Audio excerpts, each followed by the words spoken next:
జై శ్రీరామ్. సుగ్రీవుడు ఈ విధముగా రామునితో స్వాంతన వాక్యములు పలుకుచుండగా వానర వీరులు ప్రశ్రవణ పర్వత సమీపానికి వచ్చారు. హనుమంతుని సాహసకృత్యానికి ఆ వానర వీరులందరూ గర్వాతిశయముతోనూ తమకు కార్యసిద్ధి అయిందని తెలియచేయడానికి గంభీరముగా గర్జనలు చేశారు. ఆ వానర వీరుల సింహనాదాలు సుగ్రీవుడు విన్నాడు. ఆ కపిసత్తముడు సంతోషముతో ఉప్పొంగిపోయి తోకను పొడుగు చేశాడు. అప్పుడు అంగదుడు, హనుమంతుడు వానర వీరులందరినీ వెంటబెట్టుకొని రామదర్శనము చేయడానికి వచ్చారు.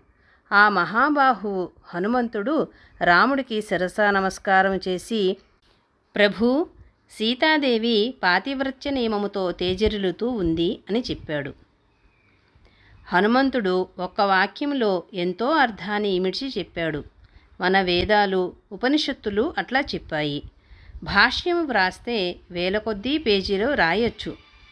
ఒక వాక్యంలో సమస్తాన్ని చెప్పగలిగిన వాళ్ళు ప్రజ్ఞావంతులు, చిన్న మేధస్సు గలవాళ్ళు ఎంతో విపులముగా చెబుతారు. హనుమంతుడు చెప్పిన మాటలకు లక్ష్మణుడు, సుగ్రీవుడు సంతోషముతో ఉప్పొంగిపోయారు. ఆ హనుమంతుని మెచ్చుకుంటూ చూశారు. అప్పుడా పరవీరహంత రాముడు అత్యంత సంతోషముతోనూ ఎంతో గౌరవముతోనూ హనుమంతుని చూశాడు.